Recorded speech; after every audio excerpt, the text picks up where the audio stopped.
অনুব্রতর বড কথা। রাজনৈতিক মহলে জল্পনা। বেলপুর ২৬ মে বীরভূমের তৃণমূল নেতা অনুব্রত মণ্ডল বোলপুরে একটি দলীয় মিছিল থেকে বড় মন্তব্য করেছেন। তাকে প্রশ্ন করা হয়েছিল, দল যদি তাকে আবারও পুরনো পদ ফিরিয়ে দেয় তাহলে তিনি কি সেই পদ গ্রহণ করবেন? জবাবে অনুব্রত মণ্ডল বলেন, কেন নেব না? অবশ্যই নেব। দল যে সিদ্ধান্ত নেবে, যে দায়িত্ব দেবে তা পালন করব। তাকে দল যে দায়িত্ব থেকে সরিয়ে দিয়েছে তাতে তিনি অখুশি কিনা বা তার কোনো অভিমান হয়েছে কিনা এই প্রশ্নে বীরভূমের একদা বেতাজ বাদশাহ বলেন, কোনো অভিমান নেই। আমরা মমতা ব্যানার্জির সৈনিক। অনুব্রত মণ্ডলের এই মন্তব্য রাজনৈতিক মহলে নতুন করে জল্পনা সৃষ্টি করেছে।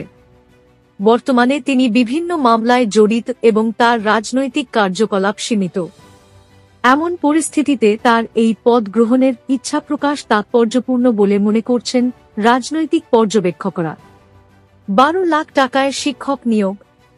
প্রাইমারিতে দুর্নীতির ভয়ঙ্কর রহস্য ফাঁস। শিক্ষক নিয়োগ দুর্নীতিতে চাঞ্চল্যকর তথ্য সামনে এলো।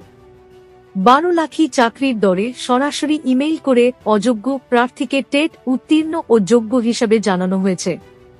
এই ইমেইলটি প্রাথমিক শিক্ষা পর্ষদের সচিবের ইমেইল আইডি থেকে এসেছে বলে জানা গেছে। ঘটনায় কলকাতা হাইকোর্টের বিচারপতি তীর্থঙ্কর ঘোষ বিস্ময় প্রকাশ করে উত্তর ২৪ পরগনা পুলিশের কাছে ১ জুলাইয়ের মধ্যে বিশদ রিপোর্ট তলব করেছেন।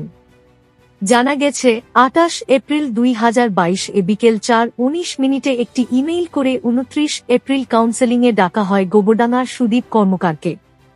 পর্ষদ অফিসে সুদীপকে সাদা কাগজে সই করিয়ে ছেড়ে দেওয়া হয়, কিন্তু তিনি আজও চাকরি পাননি। এরপর সুদীপের পরিবার গোবরডাঙ্গা থানায় প্রতারণা ও বিশ্বাসভঙ্গের অভিযোগে এফআইআর দায়ের করে। তবে তদন্তে পুলিশের বিরুদ্ধে নিষ্ক্রিয়তার অভিযোগ উঠেছে।